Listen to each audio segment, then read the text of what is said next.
What's the future of virtual sex? It took centuries for the Christian Church to come to terms with the concept of human-demon sexual relations. Oh sure, accusations of lying with the Horned One are now a staple of medieval witch trial accounts, but as historian Walter Stevens points out in his book Demon Lovers, the notion of sex between a human being and a bodiless spirit was a highly complex idea at the time. The concept stirred up pressing concerns, both theological and physiological, that witchcraft theorists struggled with for centuries. How can you feel kisses that aren't truly there? How can you caress something that exists as little more than a dream? The witchcraft theorists of the 15th and 16th centuries pondered these questions in an attempt to reconcile confessions of demonic sex with the metaphysics of their own faith. They compiled thick tomes of pained confessions and continually revised their mythology concerning sorcery. In their own way, computer scientists continue this work today. Oh, don't fret, your friendly neighborhood media lab isn't interested in infernal infidelity or Beelzebub booty calls. No, instead they seek to transmit sense data across the internet and enable interactions with virtual entities and environments. They're steering us toward a reality previously only dreamt of, sexual congress between the material and immaterial worlds. Virtual sexuality takes shape. The future is bright for virtual sexuality. After all, we're human beings. Think of any great artistic or technological achievement and chances are it winds up in our pants at some point. Poetry gave us pornography, the telephone gave us sex hotlines, and vulcanization gave us the modern condom. It's just part of who we are.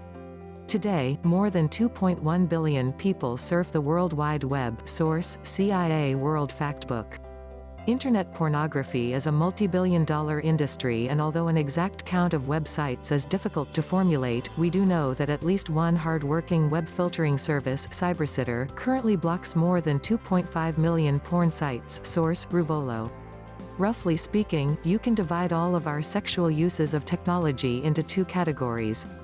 Sexual communication with another person, sexting, sex chat rooms and webcam cybersex, sexual interaction with a simulation, interactive sex video games, all of it is essentially computer-mediated communication, so while you won't find companies such as Microsoft pondering the best way to touch a woman's breast in a video game, the company's Xbox 360 Kinect motion controller was barely out a month before independent developers unveiled a demo for an erotic simulation based on the Kinect's open-source software. Source: Turtleman. Human telecommunication began with the mere transmission of words and ideas via the telegraph. We quickly moved on to sending sounds and sights. Today, the industry continues to work toward the seamless transmission of our entire sensory experience. Physical touch in a digital world. They don't call it carnal knowledge for nothing. Every lover's embrace is essentially sense data, but to what extent can we truly digitize, transmit and receive that information? Let's start with the sense of touch. Sure, a computer mouse or video game joystick allows you to manipulate items in a computer environment, but the realm of physical touch falls to the field of computer haptics.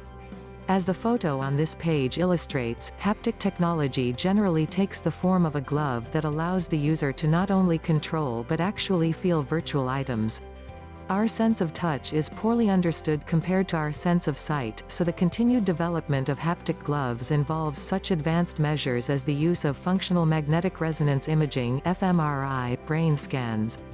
Hijacking such technology for sexual purposes is inevitable, but far more pressing needs drive funding to computer haptics, ranging from telesurgery carried out over vast distances to virtual reality military training and space exploration.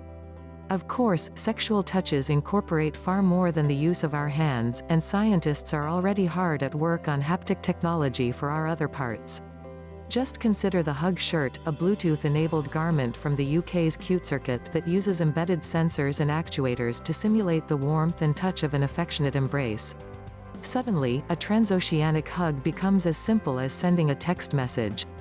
Or if you fancy something a little more randy, then take heart in the Kiss transmitter prototype from Kajimoto Laboratory at Tokyo's University of Electrocommunications. Resembling a cross between an electric toothbrush and a joystick, the device is designed to transmit all the tongue-swirling intensity of a French kiss across the digital divide. Between the hug shirt and the kiss transmitter, you'd never have to type XOXO at the end of an email again. For now, however, neither technology is commercially available.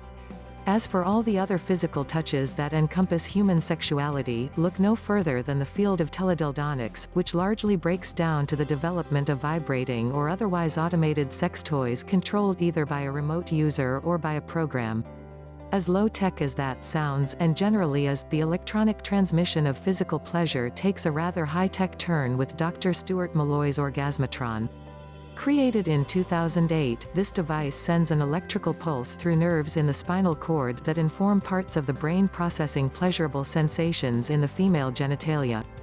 A study published in the journal Neuromodulation even reported that 4 women who had previously lost the ability to experience orgasms regained it with the device. Source: Newzo.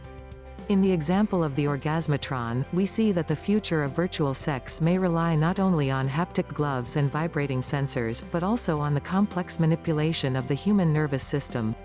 Wake up and smell the future. Smell and taste complete the human sensory experience, and rest assured that research continues into the creation of digitally transmitted smells.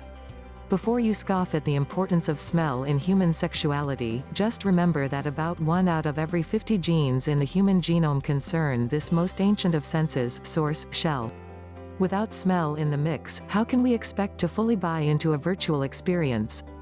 And as smell plays such a vital role in our sense of taste, too, the importance of digital scent technology becomes obvious.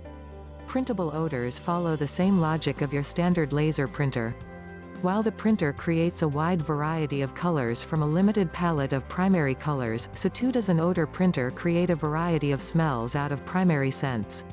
This brings us at last back to our sense of vision. While visual rendering technology continues to advance at an amazing rate, the addition of smell, taste and touch into the virtual reality experience actually lightens the burden for visual simulation.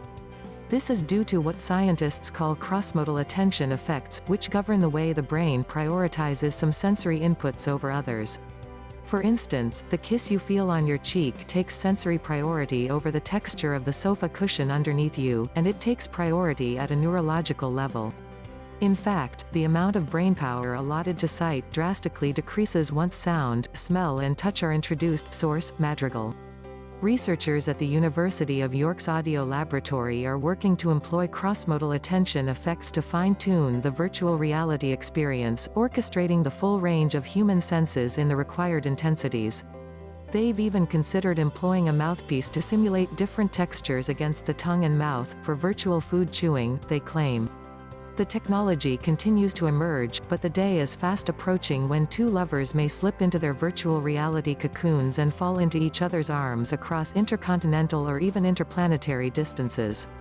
Still others may turn their backs on real-world romance altogether. They'll embrace simulated celebrities, impossible anime bodies and fetishes previously only imagined.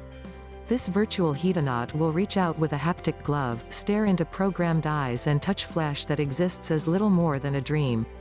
Virtual sex crimes. In 2001, British satirist Chris Morris duped UK Parliament member Barbara Follett, wife of novelist Ken Follett, into speaking out against Hidden Online Entrapment Control System (HOECS) internet games that allowed pedophiles to touch unsuspecting children through a computer screen.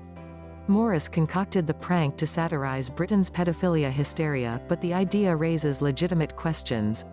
Will we manage to regulate virtual sexuality effectively in the future, or will technological advancement outpace our abilities to police and protect its users?